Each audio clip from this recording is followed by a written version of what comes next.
Olá pessoal, tudo bem? Seja muito bem-vindo a mais um treinamento. Hoje nós vamos falar do estudo do ambiente, das condições de trabalho e dos riscos originados dentro do processo produtivo. Primeiro nós vamos começar a falar aqui dos riscos ambientais, que são os riscos aí que estão presentes no ambiente de trabalho, os riscos físicos, químicos, biológicos, ergonômicos e os de acidentes, também conhecidos como riscos mecânicos. Esses riscos, eles estão presentes no ambiente de trabalho e eles podem comprometer a saúde e segurança do trabalhador. Então é importante, dentro desse treinamento, a gente saber identificar o que é um risco físico, o que é um risco químico, biológico, ergonômico de acidentes. Nós vamos perceber que tem vários outros sub-riscos dentro desses agentes aí, onde a gente vai estar falando das suas características, as suas medidas de controle que a gente tem que utilizar dentro do ambiente de trabalho. Então, nós temos aqui uma tabela onde mostra basicamente todos os riscos que a gente tem dentro desses agentes físicos, químicos, biológicos, ergonômicos e de acidentes. O de acidentes também conhecido como risco mecânico. Vocês podem perceber que esses riscos aí, para facilitar o entendimento, tem as cores. Por exemplo, o risco físico é cor verde, o risco químico vermelho, biológico marrom, o ergonômico amarelo e o de acidentes ou mecânicos azul. Então, dentro do risco físico, nós temos exemplos aí de ruído, vibrações, radiações ionizantes, as não ionizantes também, frio, calor, pressões anormais e umidade. Já dentro de risco químico, temos exemplos de poeira, fumos, névoas, neblinas, gases, vapores, substâncias compostas ou produtos químicos em geral. Além do risco biológico, que vai tratar de vírus, bactérias, protozoários, fungos, parasitas e bacilos. E também temos os riscos ergonômicos, esforço físico intenso, levantamento e transporte manual de peso, exigência de postura inadequada, controle rígido de produtividade, imposição de ritmos excessivos, trabalho em turno e noturno, jornadas de trabalho prolongadas, monotonia e repetitividade e outras situações causadas por estresse físico ou psíquico, além do risco de acidentes. Nós temos aí os riscos de acidentes, nós podemos destacar, deixa eu voltar aqui, o arranjo físico inadequado, máquinas e equipamentos, ferramentas sem proteção, iluminação inadequada, probabilidade de incêndio e explosão, eletricidade, armazenamento inadequado, animais peçonhentos e outras situações de riscos que podem também ocasionar os acidentes. Então a gente fez aqui só uma introdução, nós vamos falar de todos esses riscos aí, item por item, dando os exemplos e as principais medidas de controle e principalmente os locais mais comuns aonde a gente pode estar encontrando aí esses riscos. Por exemplo, quando nós falamos de agente de risco físico, são formas aí de energia que afetam a saúde do trabalhador. Eles são representados pelo ambiente de trabalho de acordo com as características do posto de trabalho e tempo de exposição.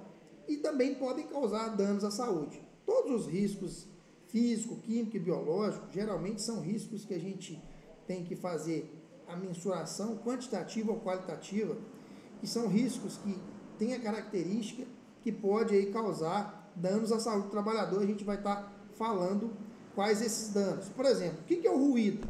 O ruído é a mistura aí de sons de diversas frequências e também amplitudes que escapam a capacidade de discriminação do ouvido humano. Resumindo, podemos afirmar que o ruído é um som desagradável que é capaz de provocar distúrbios no organismo e também a sensação de desconforto. Então, quando a gente chega num ambiente que tem um ruído, dá aquela sensação ruim de desconforto. Exemplo de máquinas e equipamentos que pode causar ruído: motores, máquinas industriais. O ruído é muito comum dentro de indústrias, dentro de mineradoras, máquinas e equipamentos que têm motores ali potentes e causam ruído no ambiente. Então, é importante, quando a gente falar de ruído, a gente entender o seguinte: quais os efeitos do ruído na saúde? A gente tem alguns exemplos aqui, ó.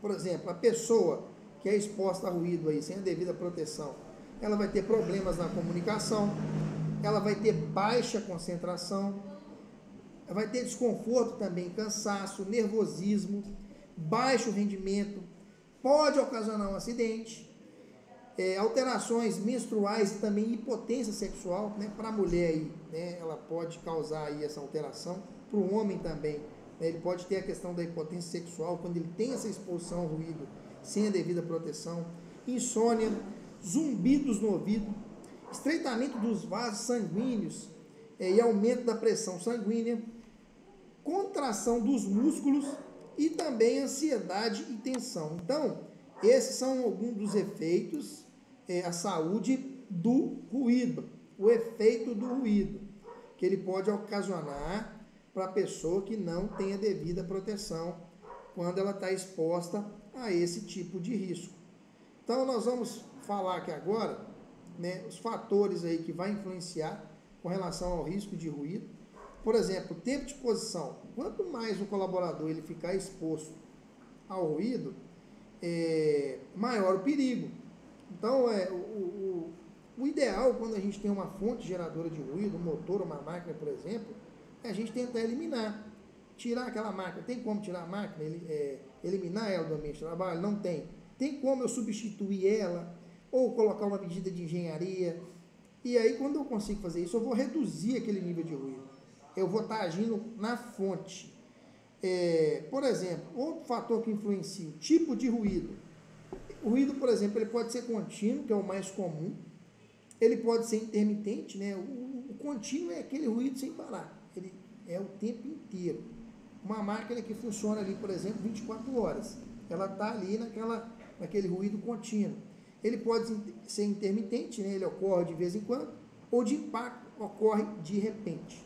Então, vamos dar alguns exemplos aí. Ruído contínuo, uma máquina industrial, né, que produz peças aí dentro de uma indústria automotiva, ou uma máquina, uma ponte rolante dentro de uma mineração, que trabalha o tempo inteiro, é exemplo de ruído contínuo. O intermitente é aquele que acontece de vez em quando ali, uma máquina que é ligada de vez em quando, de tempos em tempos ela é desligada. E o de impacto, por exemplo, uma explosão, uma detonação dentro de uma mina, é um ruído de impacto. Aqui nós temos aqui alguns outros fatores que influenciam, né, nos riscos, né, as lesões no ouvido, causadas aí por problemas anteriores no ouvido, infecções e inflamações. Então é importante fazer ali a audiometria. A pessoa que vai ter essa exposição ao ruído já está verificando antes dela começar a trabalhar. A questão da sensibilidade visual, tem pessoas que têm uma sensibilidade maior, por isso a importância da fono, a importância de um programa de conservação auditiva no profissional da área de medicina para fazer essa avaliação. Então, essa questão da sensibilidade individual, ela vai variar de acordo com a idade, com a resistência do organismo de cada pessoa. Tem pessoas que não suportam ficar em local, né, com ruído. A distância da fonte ruidosa também é um fator que influencia. Quanto mais próximo eu ficar, pior, né? Então, quanto mais próximo, maior o perigo. Por exemplo, quando a gente vai num show, você fica próximo ali às caixas de som, tem gente que não suporta ficar ali. Então, é a questão da distância de fontes ruidosas. A questão também da intensidade do ruído. Então, quanto maior a intensidade, maior o risco para o trabalhador. Então, são situações que são bem óbvias, mas é importante a gente entender isso para, quando tiver no ambiente de risco que tenha exposição ao ruído, a gente saber como se proteger e também saber o que pode ocasionar. Por exemplo, efeitos à audição. Então, a perda da audição, ela pode ocorrer pela exposição de diferentes formas de ruído. Pode ser por trauma acústico, perda auditiva temporária ou perda auditiva permanente. O que seria esse trauma acústico? É a perda auditiva repentina causada por ruídos de impacto, como explosões. Explosões de dinamite, bombas, rojões. Então, locais onde tem detonações, tem esse risco desse ruído de impacto. A pessoa pode ter aquele trauma acústico ali e ter a perda auditiva. A perda auditiva temporária é aquela que ocorre após a exposição de ruído intenso. Ou seja, mesmo por um curto período de tempo. A audição, depois ela volta ao normal após algum tempo longe da fonte de ruído. Por exemplo, quando você vai para uma discoteca, para um trio elétrico, isso pode acontecer dependendo do local onde você vai ficar. A perda auditiva permanente, ela ocorre pela exposição repetida durante longos períodos a ruídos de alta intensidade. É irreversível, pois destrói ali as células auditivas. Exemplo, trabalho em ambiente ruidoso. Então, pessoas que ficam aí a ruídos, expostas a ruídos contínuos ali, sem proteção, ela vai ter essa perda de audição, que é chamada de perda auditiva permanente. Então, é importante a gente ter acesso a essas informações para a gente identificar e saber se proteger. Aqui a gente tem um exemplo aqui de níveis de ruído. Então, por exemplo, quando a gente está exposto a um ruído de 140 decibéis, pode causar ali a ruptura do tímpano. Então, por exemplo, tá a imagem do avião, decolagem de avião. Pode chegar aí a 140 decibéis. Então, as pessoas que estão próximas ali, as pessoas que trabalham na pista, por exemplo, tem que ter uma proteção adequada e tem que ter uma distância adequada também. Aqui nós temos exemplos de níveis de ruído. Então, por exemplo, uma brisa na floresta, 10 decibéis. No quarto que a gente está dormindo, às vezes quando está tudo sem nenhum tipo de televisão, nada ligado, né? Celular, tudo desligado. O quarto de dormir, 20 decibéis.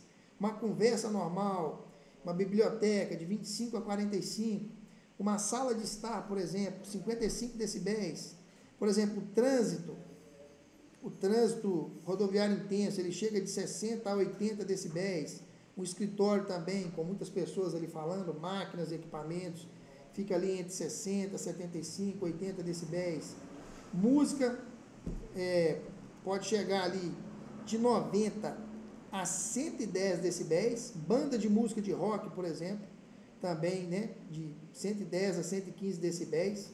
Martelo pneumático, 120 a 125 decibéis. Então, é importante a gente fazer o que? A medição de ruído do ambiente. Locais acima aí de 80 decibéis, eu já tenho que ter medidas de controle, eu já tenho que fornecer um protetor auditivo. Acima de 85, a pessoa, se ficar exposta acima de 85 decibéis, ela vai ter uma perda auditiva, se ela não tiver uma proteção adequada. Então, esses níveis de ruído mostram os exemplos que a gente tem estimados de ruído no ambiente de trabalho ou em outro local. É importante, é fundamental fazer a medição de ruído. Tem o audiodosímetro, que é um aparelho que a gente coloca, e ele fica ali na jornada de trabalho do colaborador para identificar a média de ruído que ele vai ter durante a sua atividade, durante o seu trabalho ali dentro da empresa. Então, o que a gente pode fazer para evitar ou diminuir os danos provocados pelo ruído no local de trabalho? Tem algumas medidas, né, que a gente pode utilizar. Por exemplo, medidas de proteção coletiva.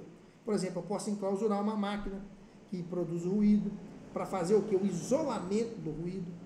A medida de proteção individual, que é o que mais é utilizado, que é o fornecimento do EPI. No caso, o protetor auricular, pode ser o protetor de concha, depende do nível de ruído e também da pessoa que vai usar. Tem pessoas que não conseguem utilizar protetores auriculares, né, porque tem problemas na parte interna do ouvido.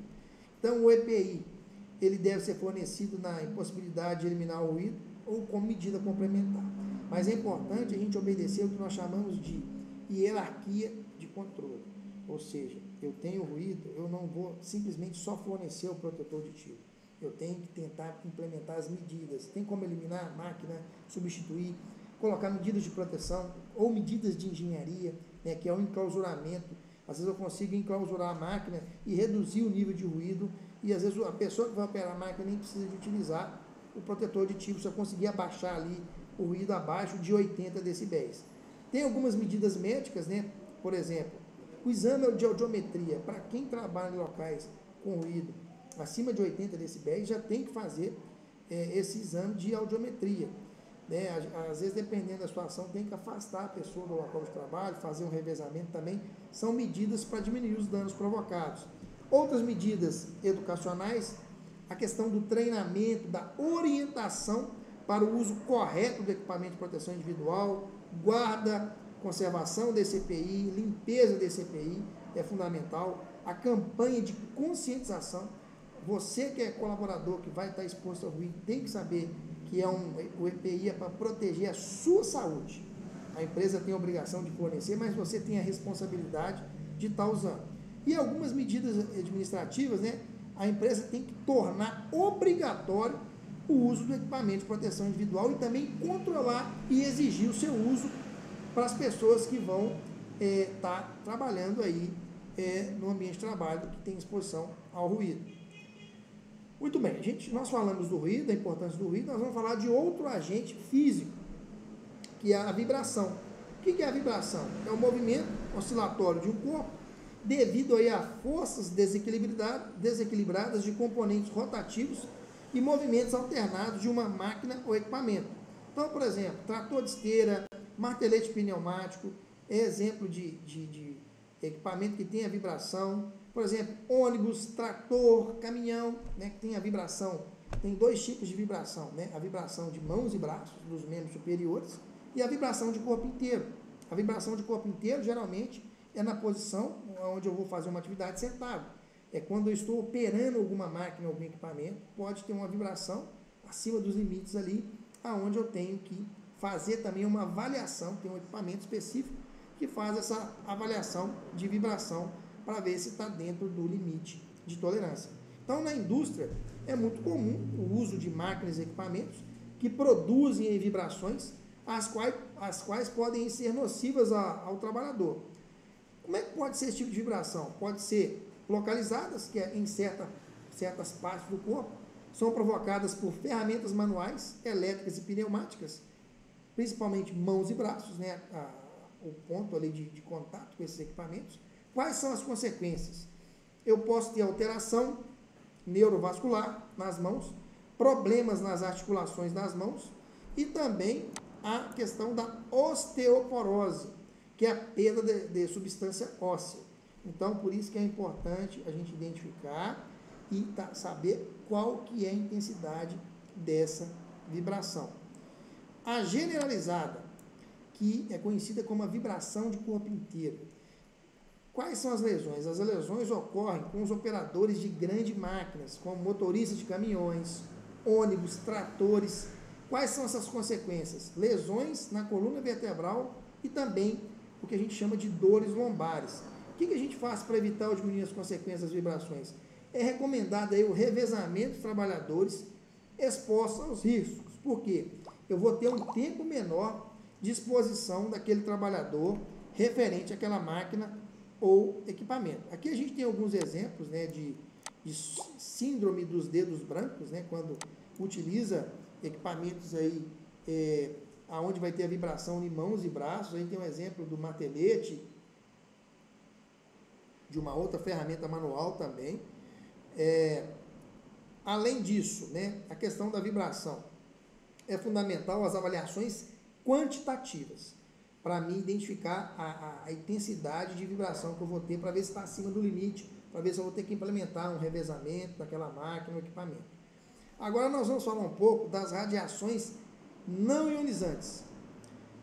Essa radiação, quando ela atinge um átomo, né, ela não tem energia suficiente para ionizá-lo, apenas o excita, fazendo com que a energia interna aumente. Então, por exemplo, fornalhas, fundição, é um exemplo de radiação não ionizante.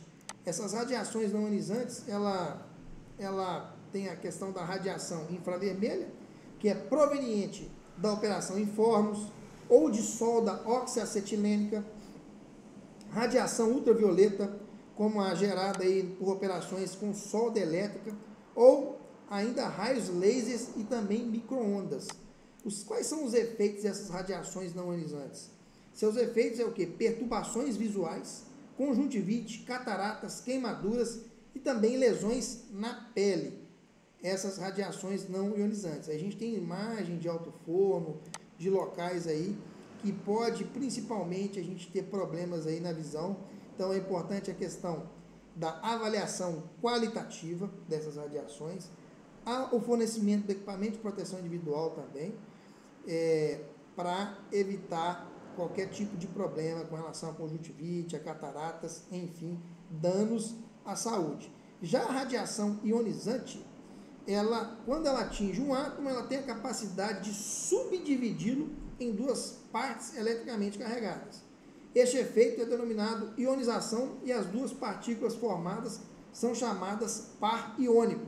Qual que é o exemplo aí da radiação ionizante? O raio-x, a radioterapia, ou seja, essa radiação, ela possui aí carga suficiente para ionizar átomos e moléculas. Ela pode danificar células e afetar o nosso material genético, causando doenças graves, como por exemplo o câncer. Então, essa radiação ionizante, ela é muito perigosa. A pessoa que tem esse tipo de exposição tem todo um controle de período que vai ficar. Por exemplo, a pessoa que trabalha com raio-x, ela tem a carga horária máxima de trabalho que ela pode trabalhar e tomar os cuidados necessários aí para não ter nenhum tipo de problema de saúde. Então, para que haja o controle da ação das radiações para o trabalhador, é preciso que se tome as medidas que a gente chama de medidas de proteção coletiva, os famosos EPCs, equipamento de proteção coletiva, que é diferente do equipamento de proteção individual. Por exemplo, a gente tem que isolar o operador da fonte de radiação, tem os biombos, o protetor, por exemplo, para a operação de solda, os biombos ali, porque o operador de solda, ele vai estar utilizando ali uma máscara de proteção, então ele está protegendo ali os olhos. As pessoas que podem estar no mesmo ambiente não vai ter aquela proteção com relação a essa radiação não ionizante. Por isso que é importante e é obrigatório a questão dos biombos. Tem a questão do enclausuramento da fonte de radiação, exemplo, pisos e paredes revestidos de chumbo em salas de raio-x. Isso aí para radiação ionizante.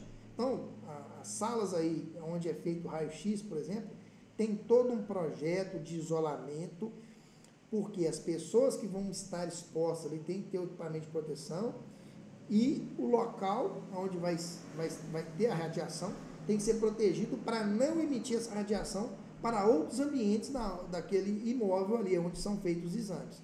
Então é fundamental. Aqui nós temos a medida de proteção individual, que é o fornecimento de EPI, avental, luva, perneira e mangote e raspa para o soldador, ele tem que estar todo protegido. São EPIs ali que incomodam bastante o operador, porque ele vai estar exposto ao calor ali da radiação não ionizante e o EPI vai incomodar, mas ele vai proteger o colaborador ali, tanto com relação à máscara ali de solda, né, que vai proteger da radiação não ionizante das vistas, e também os outros equipamentos como avental, luva, perneira e mangote, de fagulhas ali, né, quentes ali da solda também, para o colaborador não ter ali uma queimadura, por exemplo. A medida administrativa, dosímetro de bolso para técnico de raio-x, tem o dosímetro que é utilizado, e a medida médica são os exames periódicos para ver se está tudo ok com a saúde das pessoas que estão expostas a esse tipo de risco. Vamos falar do risco, do agente de risco físico, calor. O alto conteúdo de vibração das moléculas, altas temperaturas, por exemplo, fornalhas, fundição. Então, os trabalhadores aí expostos a trabalho de fundição, siderurgia, indústrias de vidro, são os mais propensos aí a esse tipo de problema, né? Então, por exemplo, insolação, né? Quais são os problemas que pode causar quando eu estou exposto a calor? Insolação, câimbras, em alguns casos problemas com o cristalino do globo ocular, mais conhecido como catarata. Então a exposição a calor pode causar também catarata, além de desidratação da pessoa que está fazendo essa atividade. Paralelamente ao calor, podemos acrescentar as chamadas radiações ultravioletas, que estão presentes aí principalmente nas operações de fusão de metais e altas temperaturas. Nos casos aí de solda elétrica, é um exemplo claro disso aí. Então, como seus efeitos são térmicos, pode provocar queimaduras, inflamação nos olhos, né? Por exemplo, conjuntivite, conforme ali o tempo que a pessoa vai ficar exposta. Então, aqui a gente tem alguns exemplos que as altas temperaturas podem provocar a desidratação, eu tinha falado nisso, erupção da pele, câimbras, fadiga física, distúrbios psiconeuróticos, problemas cardiocirculatórios e além da insolação. São os problemas que a temperatura pode causar. Então, quando a gente fala de calor, importante fazer a medição de calor quantitativa com termômetro de bulbo, né, que é o medidor de estresse térmico. A gente vai avaliar o tempo de exposição, a atividade, se ela é leve, se ela é moderada, se ela é pesada, se o colaborador trabalha em pé, se ele trabalha sentado, para a gente verificar ali como que será feita essa avaliação. Tem uma tabela na NR15 que mostra qual que é a exposição máxima de temperatura que o colaborador pode ter de acordo com a sua atividade. Então, é importante a gente fazer esse tipo de avaliação, é fundamental. Então, a gente vai falar do outro agente agora, que é o agente frio. O frio é o baixo conteúdo de vibrações das moléculas, ou seja, baixa temperatura. Exemplos de frio: câmara fria, túnel de congelamento. Muito comum, né, em supermercados, açougues, você precisa de deixar carnes ali congeladas, por exemplo, e a temperatura muito baixa, temperatura abaixo de 12 graus, positivo abaixo de menos 2 graus, menos 10 graus. Quando eu estou numa temperatura ali abaixo de 12 graus positivo, sem a proteção, eu já posso sofrer problemas de saúde com relação ao frio. Então, tem os equipamentos de proteção individual que a pessoa deve utilizar. E é importante também o tempo de exposição dentro dessa câmara fria ou túnel de congelamento. Então, é importante ter o controle da temperatura, as pessoas que vão acessar, os equipamentos de proteção coletiva e também o tempo de exposição. Os casos aí que se destacam pela ação do frio, mais comuns são: a pessoa pode ter queimadura pelo frio, ficar gripada, inflamações aí das amígdalas, da laringe também, pegar um resfriado, algumas alergias, também depende muito do organismo de cada indivíduo, congelamento nos pés e nas mãos e também problemas circulatórios. Geralmente, essas ocorrências predominam em empresas de indústria de pescados, frigoríficos, indústria de alimentos congelados, como nós havíamos citado no início. Essas baixas temperaturas aí, elas podem provocar feridas, rachaduras e necrose na pele, enregelamento, né? Ficar o quê? Congelado com a parte do corpo, agravamento das doenças reumáticas também, predisposição para acidentes, predisposição para doenças das vias respiratórias. Então, isso pode acontecer quando a gente está exposto aí a baixa temperatura. Então, para o controle das ações nocivas das temperaturas extremas ao trabalhador, é necessário que se tome medidas de proteção coletiva, ou seja, ventilação do local, exaustão com a função de retirar o calor e gases do ambiente, isolamento das fontes de calor e frio. O protetor, a proteção individual, fornecimento de EPIs, avental, bota, capuz, luvas especiais para o trabalhador no frio. O trabalhador que está exposto ao frio, por exemplo, ele tem que usar uma balaclava, ele tem que usar uma luva térmica, ele tem que usar uma japona térmica, uma calça térmica, bota térmica, meia térmica. São uma série de equipamentos de proteção individual para proteção do agente frio. E esses controles, eles têm que ser verificados pela empresa para garantir que o colaborador está recebendo aí o tratamento adequado para não ter nenhum tipo de problema de saúde que nós falamos.